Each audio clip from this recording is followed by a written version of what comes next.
Well, it's live, and welcome everybody to the final episode of our Artists at Whitman series, celebrating Humanities Month, or actually it was last month, wasn't it? Arts and Humanities. So, Bronle, how are you? And welcome everybody, class of 1977. Bronle, what brought you to Whitman College?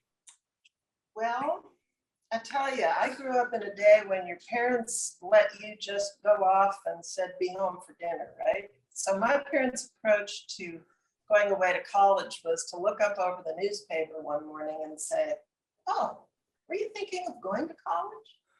And it was the fall, and I said, oh, yeah. Well, are you going to apply? Oh, yeah. So I went to the counselor at high school, and they had one shelf with about 6 college catalogs on it, and that was about it. So I started talking to my friends who were a little older and were coming home from college. Was Whitman one of the picking 6? Their brains. And so you can blame it all on David Kahn. Really? Because Okay. he went off to Whitman College and he came home talking about the wonders of the theater program and Jack Fryman. And I thought, wow, very cool. So I applied and I got him. Yeah. It's all his fault. I know. And well, and then we met in theater. I remember, we all kind of did theater work, and back in those days at Whitman, you did everything. You were on stage, you painted sets, cleaned, sewed costumes. You learned everything, and it was kind of like that magical place that Jack Fryman. And we met in doing KWCW. Here it is. Here's a great looking crew. Here we can. I don't know. You can't even see the crew here. I'm gonna have to share with her. There we are. Yeah, here's some. That photo looks like it's been carried around inside somebody's shoe. Yeah, yes. And then, actually, there's Kent and BJ and Mark Chamberlain, and cool, and a lot of hair. Yeah, that was good.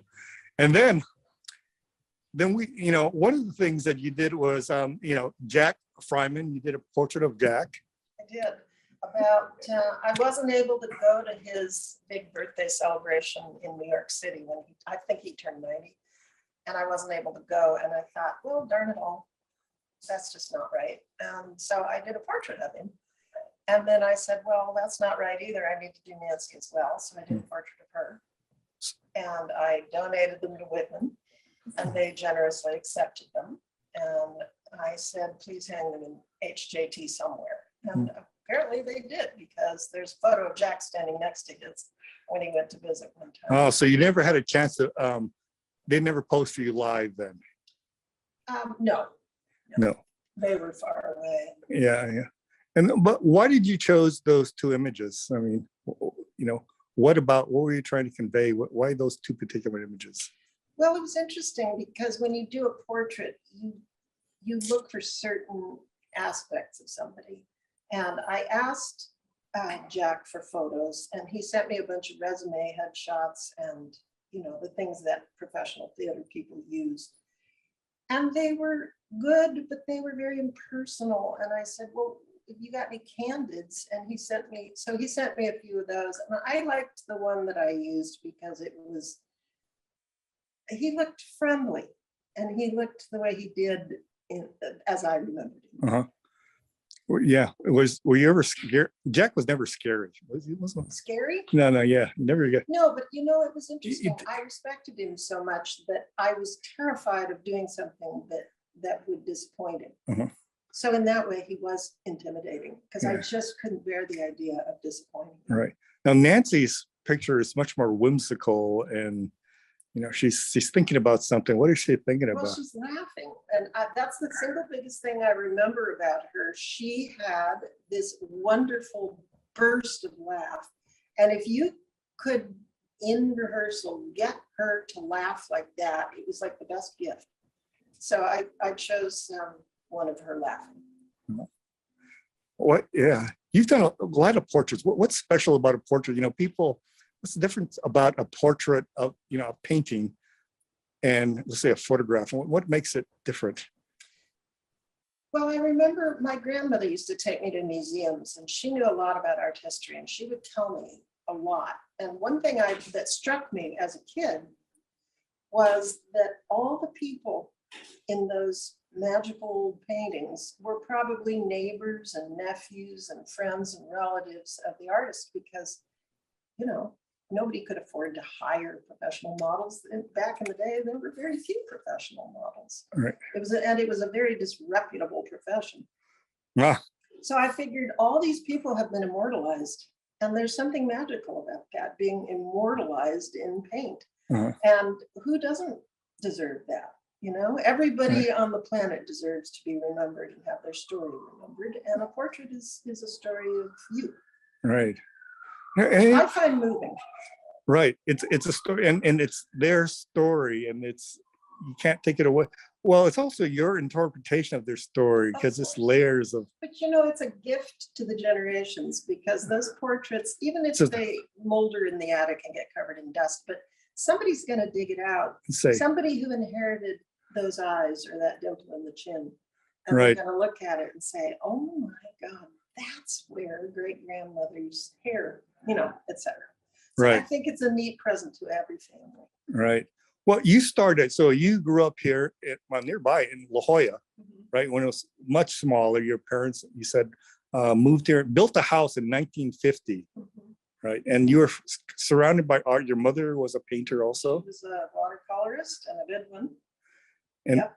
And my grandfather was a silversmith, and my brother grew up to be a rock musician. I mean, my great grandmother was a pastelist. So, I mean, it was all around me. Right. Well, when you were here in La Jolla, you were a thespian. You were an actress, right? Yeah, in high school. In I high was school. in theater in the Right. dark, not at the beach. yeah, yeah.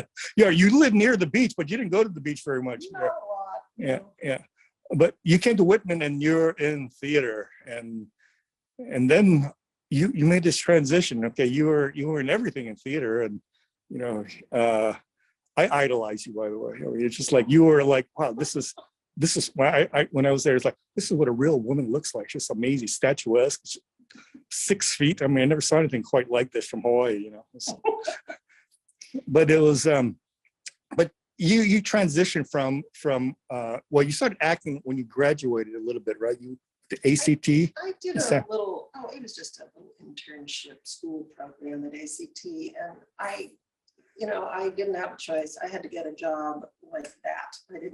I couldn't pay the rent. I had $20 in my bank account.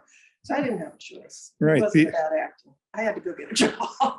Right. Yeah. Theater has a way of doing that to you. They don't pay a lot in theater, right? No. And unfortunately, I have to admit that I believed them at ACT. They said, well, we'd like to invite you to go further with us, but you're too tall. You make everybody on stage look short. And so sorry. Right. And right after that, though, Gina Davis became quite popular, and she's my height. So Yeah. I thought, oops, I screwed up. That's Oh, right. They said she was unique because she was so tall, right? Yeah. Yeah. But it could be done, was the point. So what's the difference between, so how did you, when did you start painting professionally? Or Well, as focused on it, not until my kids were a little older. In fact, I used to go to art classes a lot, even when they were little, and they used to laugh at me. My son Grant dubbed it the Naked Ladies Club, because you go to life drawing, and of course, it's nude models. And so they'd always ask me, what had I done at class? And I would show them. And so he dubbed it the Naked Lady Club. Club.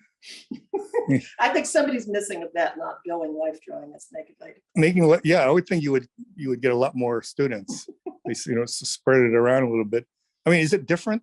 I mean,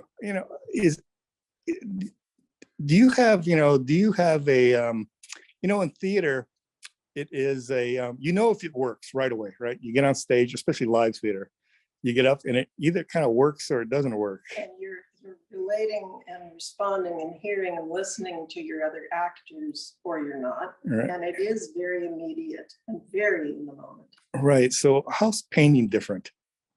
Well, there's a big element of being in the moment when you're painting, and if things are working and your skills are unconscious, when you're in the moment and flowing, your skills and your talents, and it's all unconscious, and that's magical, and it doesn't happen very often. Yeah. And do you but later, then you have the joy of having something tangible that you can talk to viewers about. Mhm. And that's something the theater is here and gone, which is magical and wonderful in its own way. Right, but it's But ethereal. But yes, it's ephemeral. Yeah. Huh. Yeah. I guess from a, from an ego point of view, it was so satisfying right away.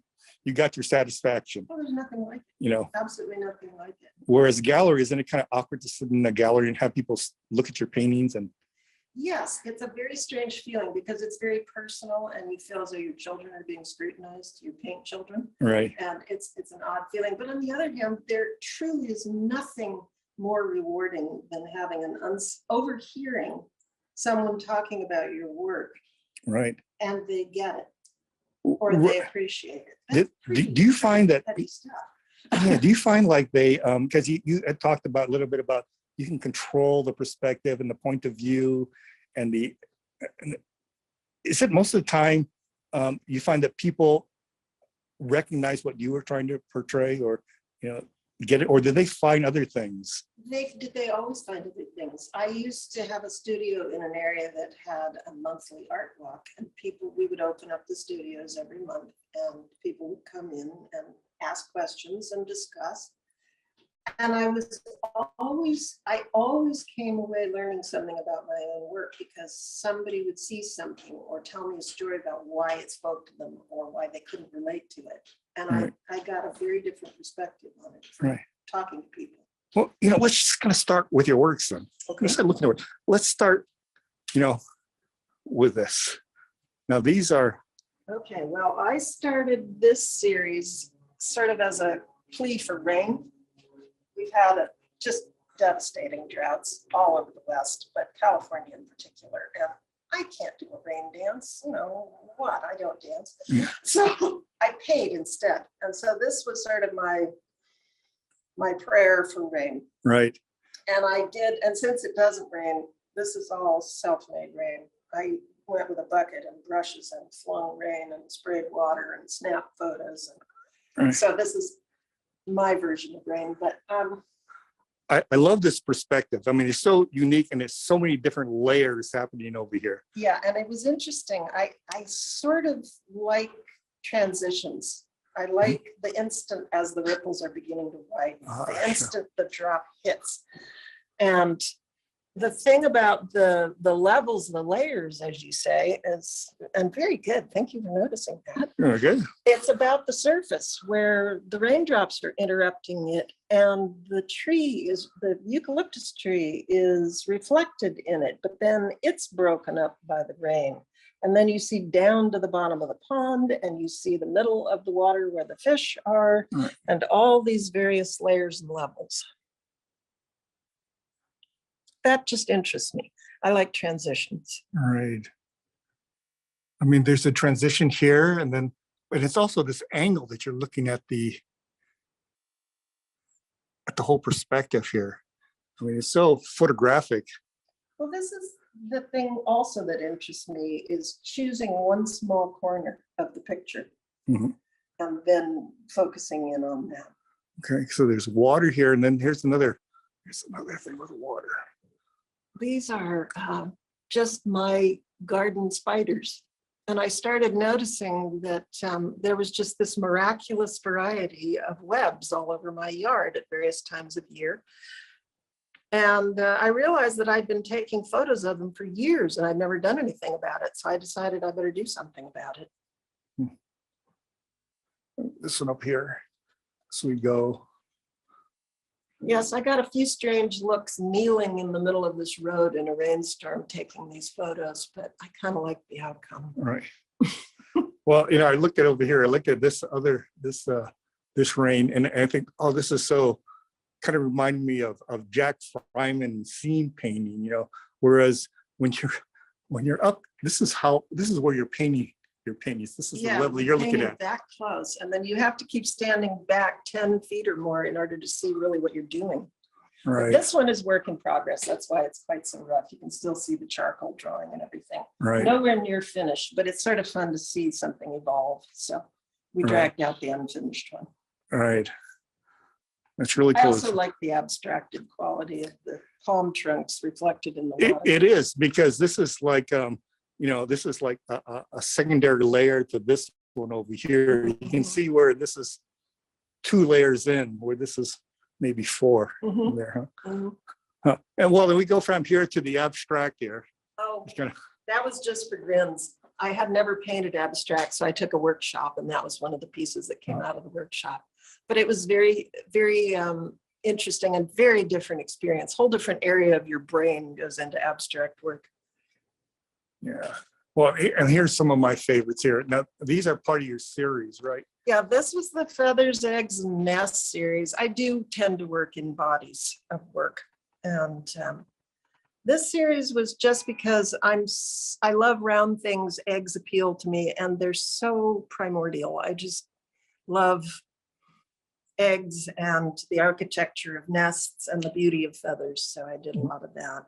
Well, the feathers, the other thing that I was looking at your blog posts here, and was some of the just the words and the visuals. You're also a writer, and I realized that you stared at these feathers long enough, and what do you discover? Well, this was a blog post you had mentioned, so I'll just read it at you. So this painting, is Nancy showing the feathers? Yep. Oh, she is. Okay. So I realized when I was painting that, again, there's all these various layers within a live bird. And I took these photos to work from a friend who keeps chickens. So I wrote, underneath all those cleverly protected, water-resistant, aerodynamic, heat-retentive feathers, there's a lot of down. Oh, sure, it is insulation, but I think it's largely for snuggling the little ones. I also suspect there's good reason for all of our bird-related child-rearing terms.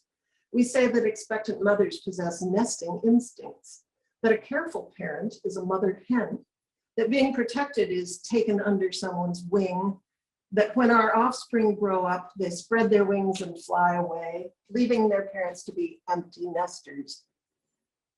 Birds are good at all this mothering and rearing stuff. Back in the day, most people had backyard chickens to look to as examples. In my chicken keeping friend's backyard, I see all that and the wonders of feathers, beauty, and function. I love white on white and that perfect touch of black in just the right places. And then there's all those layers overlapping and enfolding each other like an embrace. I don't know about you, but I wouldn't mind being taken under a wing now and then, warm, protected, and downy underneath. I feel nice and cozy. Okay, so here's more pollinator here, right? I started the pollinator series because I've always loved that amazing primordial interaction of the cycle of life that is the animals and birds and bugs that pollinate flowers, create seeds, create food. So I did this series, and that's one of those Japanese scarab beetles. And any gardener will moan and wince, but I think they're quite beautiful. And yes, they eat roses, and yes, they're a pest, but they're also good pollinators. And that's just part of the deal. You give some, you get some, right? All right. So that series had quite a few pieces in it because there's a magical abundance of beautiful flowers, and who doesn't like beautiful flowers? All right. Here's another one right here.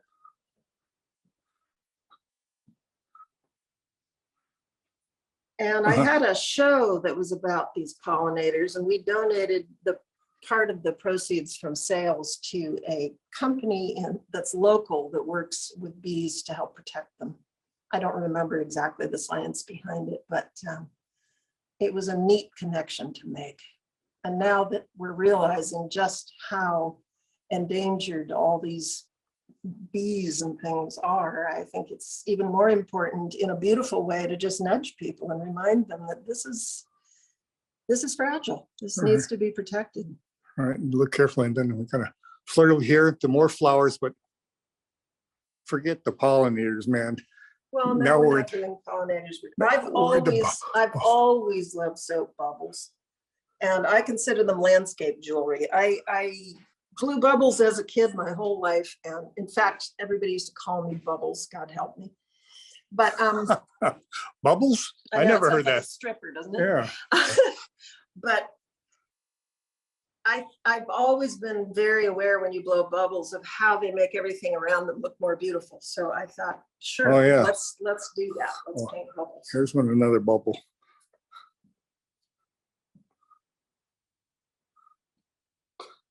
Now this one is like a kind of a cubist. Look at this, kind of reminds of John. Are you there? I've seen this one's fascinating to me. Well, I was looking up into a tree and watching the bubble rise.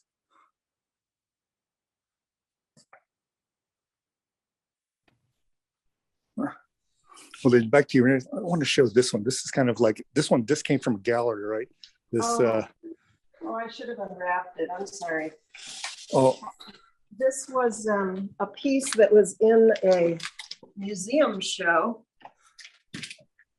I'm sorry, it's all wrapped in plastic. We should have done something about that. Oh, sorry.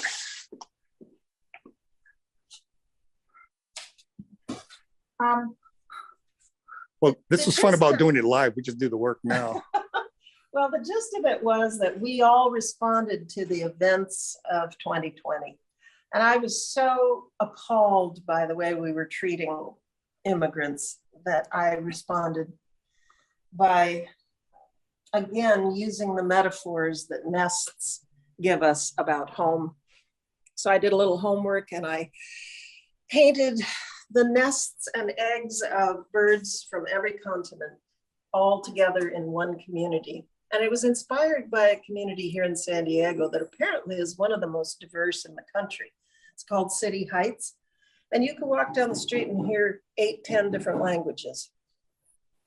So I chose that as my metaphor. And it's before and after as they come together with the positive, the eggs and taking care of each other. And then after everybody's hatched and gone away. And here's the last denizen taking flight. Mm-hmm. And one nerdy little tidbit that I learned when I was researching all of this, that birds tend to eat the eggshells after the eggs hatch to replenish the calcium that they lost by laying the eggs, but also to keep it safe from predators. There's no hint that the hatching has taken place. Right. I thought that was very tidy. Cool. Very cool.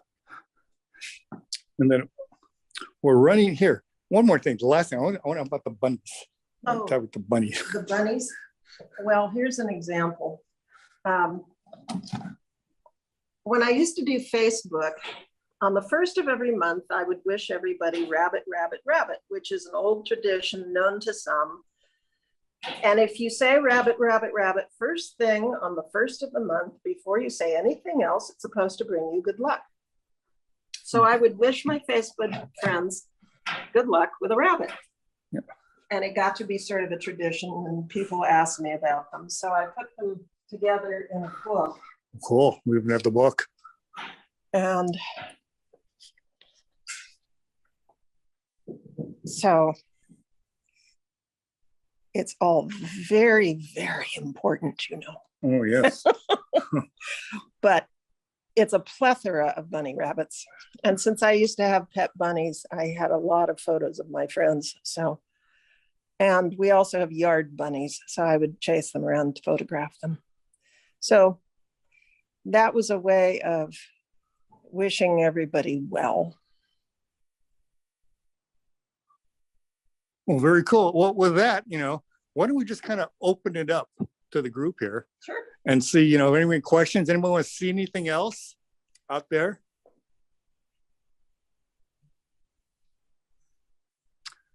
Is anybody else? Have we lost everybody? No, this is Kurt Cassad. Hi, Alan. Hey, Kurt. Hey, how are you? Good. Hi, Bronle.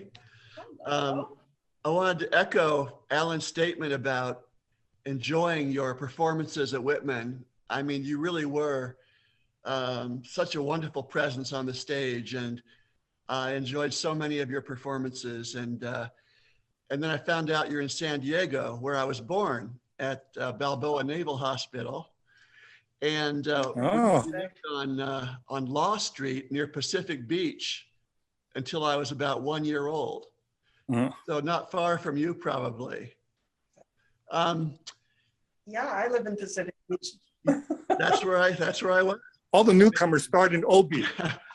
But your work is just, your painting work is just beautiful. And I'd gone to your website some months ago when they first announced the series, and just fell in love with it. And was there something that drew you more to realism than something Here. more abstract I'll make it so that or even expressionist? I mean, what drew you to the type of painting that you're doing? That's a really good question. To be honest with you, except for, like I said, that workshop I took, I've done very little abstract painting. I'm not a particularly impulsive or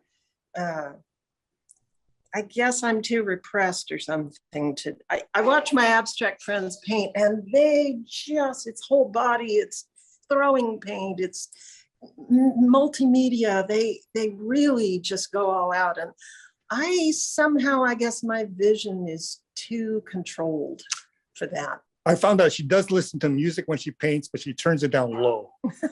It doesn't rock the whole.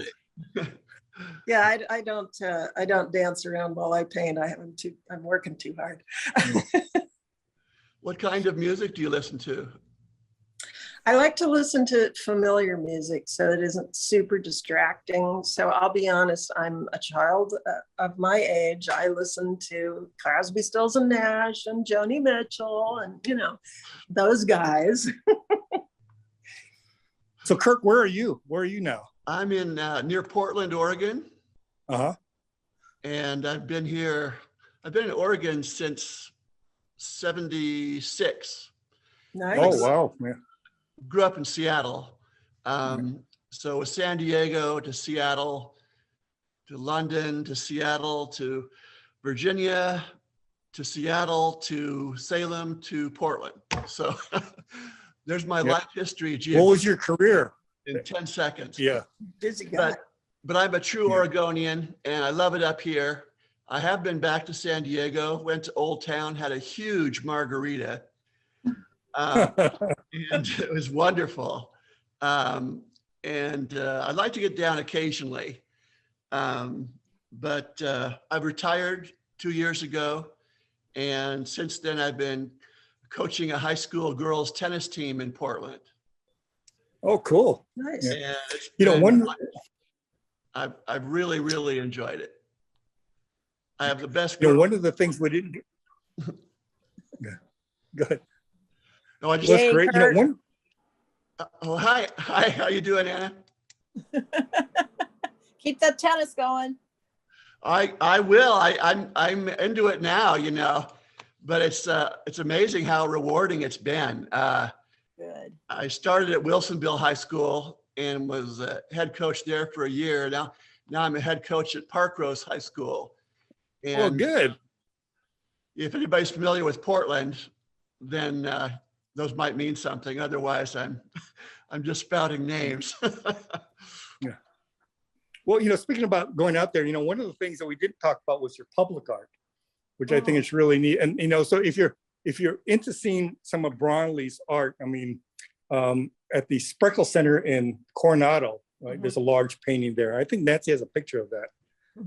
And I think this is really important. One of the things we're talking about is artists as storytellers and what they are bringing. What story are they telling to, to the next generation and everything. So would you tell us a little bit about this piece, Bronle? Well, the people who were selecting the artists to make a piece for this brand new building, were interested in maintaining, since it is a brand new building and a lot of the buildings in Coronado are old, they wanted to bring a little Coronado history into it. And when they saw my work, they got a warm, fuzzy feeling because they had at the turn of the century, a wealthy family in Coronado had built a public Japanese garden with a koi pond, and it was a very popular place. And so when they saw my work, they immediately gravitated toward the water paintings. And it just worked out to be a good fit in that way. And then when I got to see the building site, it turned out there was a huge eucalyptus tree on site that was also historical. And my drawings had been of the reflection of a eucalyptus tree in the water. So that was another little surprise layer. And then when we went to go to the actual building when it was finished, we walked in and lo and behold, look at the light fixtures in there. They look just like the ripples on the water. So I kept feeling like there was this funny little meant to be thing going on with that piece. Right. And it's about people recognizing something in your work. This is me. This is us. Yeah. This is our community. This has to do with our community. Yeah. Right. Well, then what happened? Remember, there's an event here also, and you had to varnish the, tell that story. Well, you wait quite a while after the painting is finished in order to varnish it, to give it that final protective coating, but also it gives a depth and a richness to the paint. And so I came in to varnish the piece and we had to take it down from the wall, and I did the work and then it had to dry thoroughly. So it was down for several days. And the gal who runs the Freckle Center called me. She said, I just have to tell you, it's been so dear because people would come in and say, oh, where's our painting? Yeah. So I thought, okay, this is very cool because they really felt that it was part of the community. It was very, very tough. All about public art. And Bronle, freaking I was correctly. there when I was there for the dedication, which was really, it's one of those things where you're like, I got a backstage pass, I know the artist. It's so cool. And you gave a speech. I have a video of it, but I can't figure out how to share it because it would be fun to show the group. But you also talked about water and rain, and I can't remember if I have to go back and see the speech again, but you gave a wonderful speech at the dedication that had to do with what inspired the water part, the I don't know if you remember, but I'll have to go back and look at it again. But it was an extension of my Rain on Water series. So yeah, the response to the drought in the area and everything. Yeah. But Wendy, I was just so touched that you came and you brought your mom, and it was just really nice. It was really great. It's great. And by the way, that room is one of the venues for the Coronado Island Film Festival. And I had actually invited Rick, as a patron of that festival, I had invited Rick Stevenson to submit some films too. So I'm waiting to see Nice. if anything got, because hopefully he'll continue to submit. But the theme of that festival is always films that make a difference, and his certainly Right. do. So and the Right. films are shown in that room. So hey, I got a hot tip for him. pretty cool.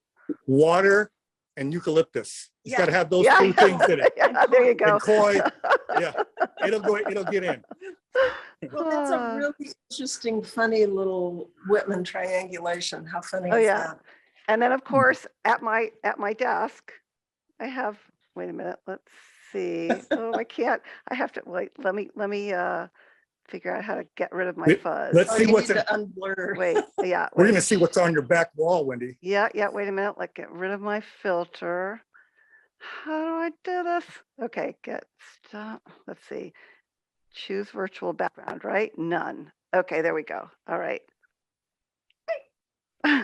You wanna tell that story?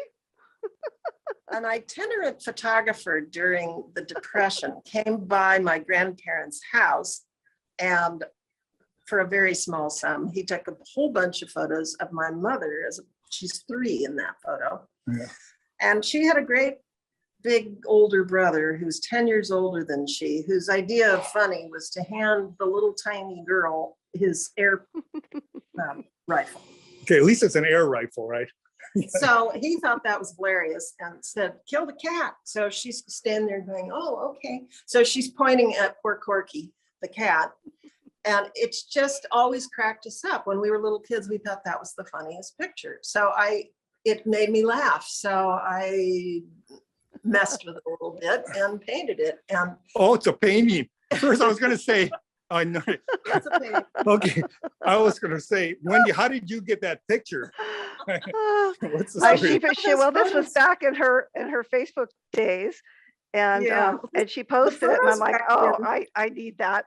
I really need that because I thought it was really funny too, and so It's just so we silly. met for tea, and I now Passed it own on. a Bronle, and Well, she back and the then the photos were about 1.5 inches square. Oh, yeah. I mean, prints were, they were minuscule, Right, which drove me crazy so I made it bigger. right. Enhanced it. Perfect, yeah. But it always made me laugh. Analog enhancement. I like that There you stuff. go. Yeah, Analog enhancement, manual enhancement. Yeah, yeah. yes. And the best Well, that's part is what when painting if is, people come to my know. office and they see that, there's always kind of a, and I'm never sure, if it's a kind of a test to see if they're going It's- to just look at it it and is say a test. something, or if they're Because just going to kind of like, uh-oh, she's a little weird. I've been given an awful lot of guff Hey, over that painting. I got to think. I'll describe your paintings as, reality enhanced Aw. paintings. But yeah, the idea of a little kid with a gun really, really pushes a lot of buttons. So it's a tough one. Try. You want to see anything else? This is Bronle, John Louder here. Yeah, louder. Yes, congratulations on being an artist for a long time. It's a tough job to keep doing. We don't always have successes. We don't always have encouragement. We often have no rainy days with no rain, so to speak. But congratulations. Your skill and your craft is superb. I'm impressed with your skills. I was wondering if you thought about how your subject matter gets to be like individual things, objects that you're interested in, and they're separated in space, fairly shallow space. I mean, was that a conscious thing, or is that more of a process of just being authentic to your own interests, or have you thought about it? I mean, we all try to be who we are, I think, if we're going to be successful artists. So I just thought maybe you could talk about how you got to where you are with your choices of subject matter. Well, Not it's interesting specifically, but how because- you handle them more than anything. Excuse me. Yeah. It's interesting because some people can't recognize my work, one painting to another, one series to another, because they're so hung up on subject matter and they don't recognize the hand of the artist or the palette. So it's an interesting discussion to have. To me, I guess I get kind of fired up about particular subject matter. Right.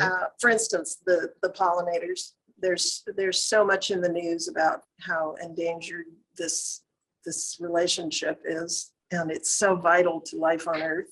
And so I got kind of riled up about it.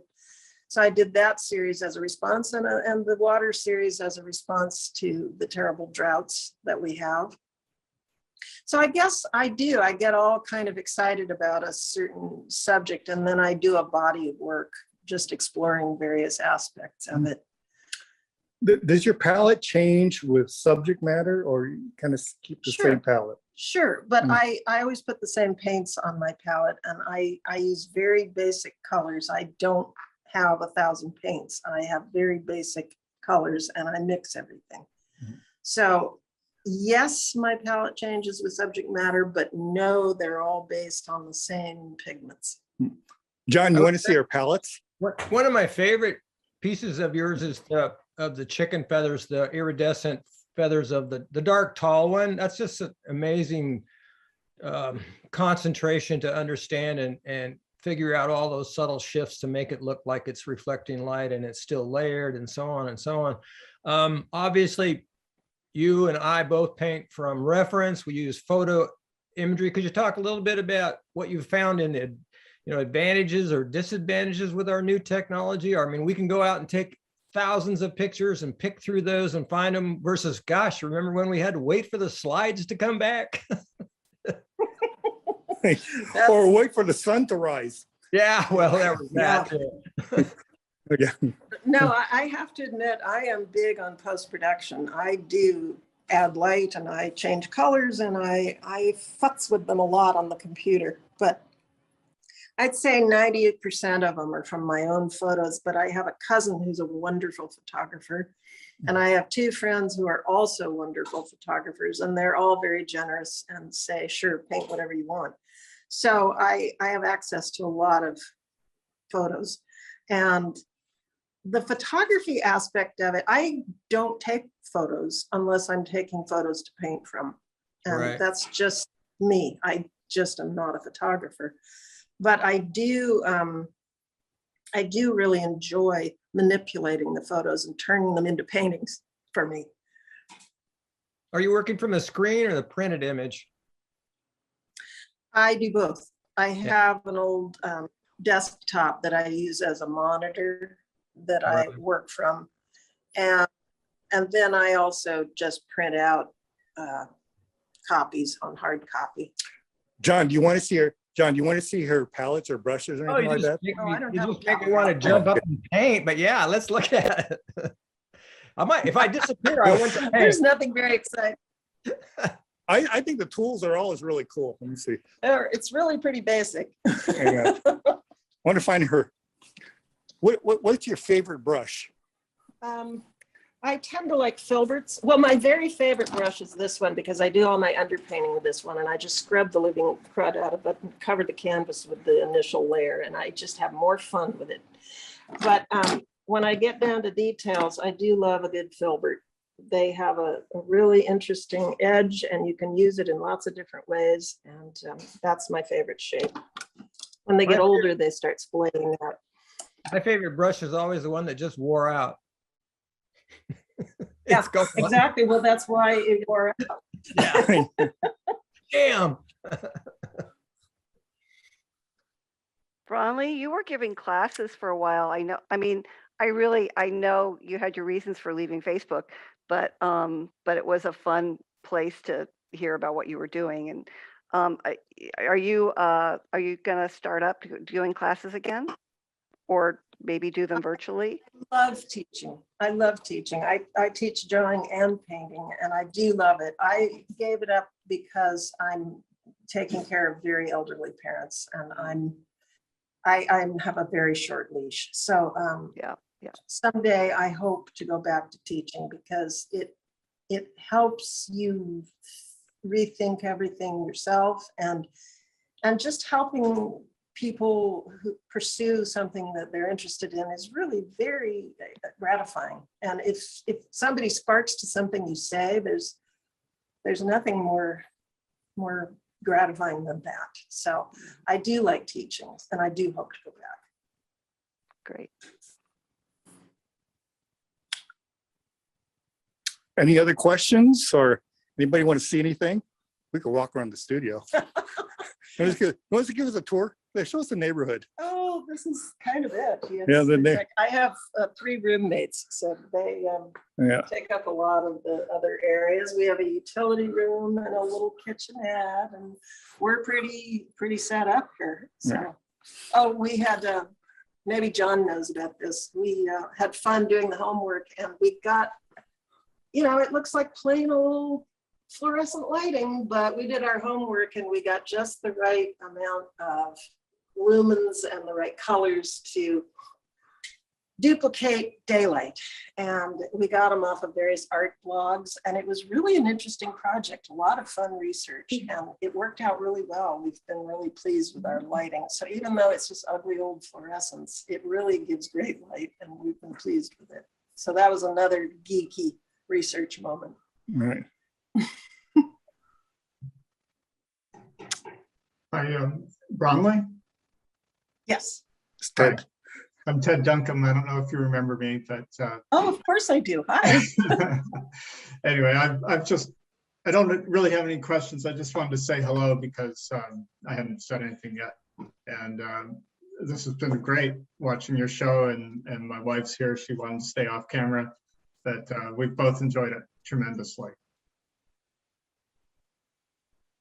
Well, thank you so much. And thank you for coming. I appreciate it. Okay. Yeah. And Ted has come to San Diego to visit a Was couple any- times. So maybe next time we'll all have lunch or something. That would be great. Yay. Yeah. Let's do it. Yeah. Call me up, man. I'm also up for a 5-hour drive. Oh, joy. I think Bill Stivelman has come down a few times and joined us too. So we'll have a mini reunion. Yeah, let's do that. Yeah. Well, Dave Brown, you've been awful quiet. Is he even there? Maybe. Yeah, hi everyone. Oh, This there he this has really been a fantastic presentation. Alan, I think you really had a good idea of going down and connecting with Bronle directly in her studio. Yeah, well, it's been fun, and you just kind of really, you can kind of smell the pigment here. It's just a little bit different,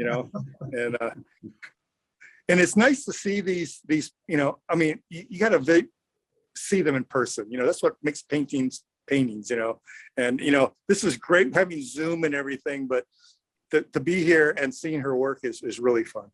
It's really fun. Yeah, and I love John's comment that your favorite brush is the one that's just worn out. Exactly. That's right. And he's absolutely right. I'm stealing your line, John. Well, so I hope that this, kind of justifies, like art should continue in Whitman College and drama, humanities have a place, right?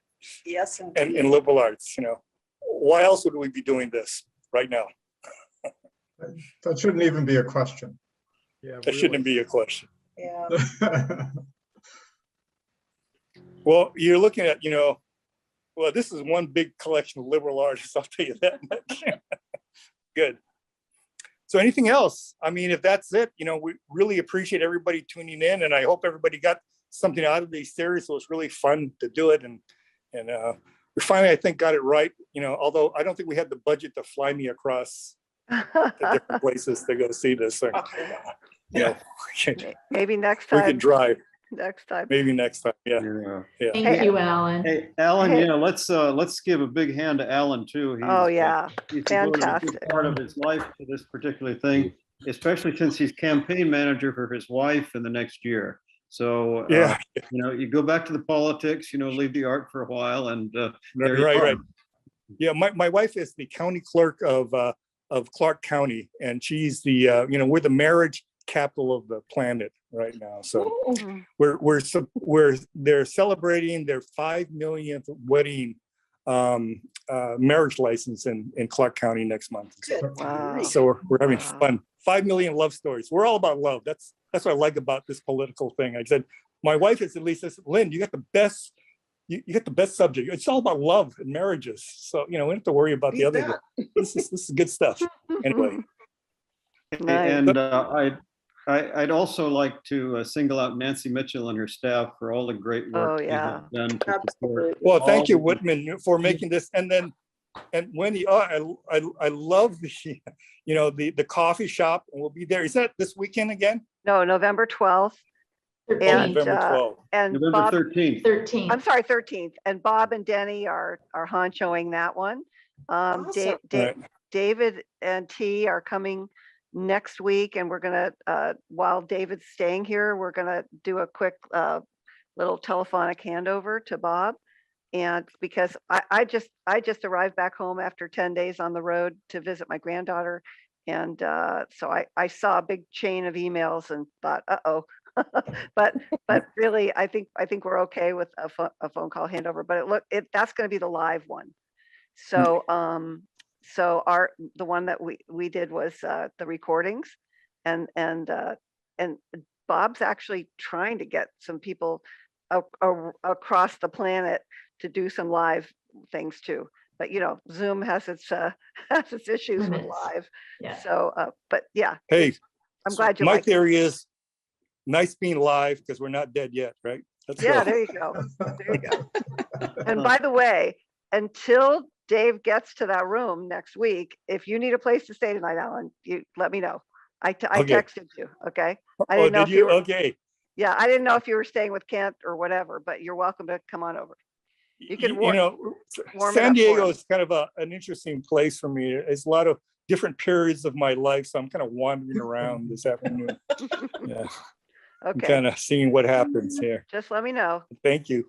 Okay. And Okay. I'm feeling really left out here on the East Coast. You guys are having all the fun over there. Oh yeah. Well, my wife is probably listening to this. No, he's going to. Where are you going to go? I told him I'm going to San Diego. By the way. Yeah. He said, "Oh, you're going to stay with your Always old come to girlfriend." Philly. Ah, Carol, Come you to can always Philly? come to Philly. just I Oh, want I'm to come not to far Philly. from Philly, I've never yeah. been to Philly. It's one Nice. place I've always wanted to go. I've never been. Well, you just got invited. Okay. nice. It's on my retirement list. Yes, Philly. Yes, absolutely. And Yeah, Philly. I'm embarrassed to say there's somebody on this that says Zoom user, and I can't tell who it is in the car. Who's sitting in the car? Oh, this is Brian Calkins. Oh, hi. Oh my gosh. Hi, Brian. Hi. Yeah, I kind of got caught between swimming and my car, and so I just parked outside the swimming facility and listened to well, it came in late, but yeah. Wow, it's like an NPR moment, right? Except with their own Yeah. version of that. Sorry. Yeah, I remember, when Bronle was on Facebook, and I really loved her paintings and what she was, still doing. It's really nice. Well, she's still painting. She's no longer on Facebook. That's all right. Yeah, I just. bailed Yeah, out. well, yeah. I have people that are on Facebook, but mostly I just hardly do anything on it. So it's anyway. Well, we're glad Yeah, you're doing it with us right now. Yeah, what's interesting about Bronle is, my father was an artist. He basically was an artist. He was a twin, and both the boys were artists. But my dad had to retire in about 1968. About the time. Was he a painter? Yeah, and his work. He was a photolithographer after World War II, and then he had his printing business. But then he became ill in the 60s, and so he went back to community college and started taking classes and painting, and started out with oils first, but then went to watercolors. But like Bronle, he was very much realistic painter, birds and a lot of nature scenes, and so he wasn't quite as adventuresome as Bronle. No mule rides to the Yeah. to the wilderness. The outer Yeah. world. Yeah. So but one thing, my home is pretty much a museum because I inherited all his paintings. So it's pretty nice. That's cool. Nice. Yeah. So Well, thank you for joining us. yeah, thank you. And I'll listen to the full episode when it comes out. So anyway. Thank you, Brian. Yeah, thank you. Yeah. If I Hope I might- come down to see your paintings sometime. It'd be nice. Yeah. Sure. Let me know. Yeah. There's nothing like seeing them in person. There isn't. There isn't. No, there's Finally, no, I just said, yeah. Okay. Well, even take under care. plastic, it looked good. We should end up. Yeah. Okay. Oh, well. Yeah. All right. Alan, Uh-huh. I'd like to recognize three people who I think have been to every one of your conversations with the artists, Carol and Jan and Debbie. Am I right, the three of you? Yeah. Yes, Well, I've thank- enjoyed everyone. Alan, you've been wonderful. Thank you so much. This was such a great idea.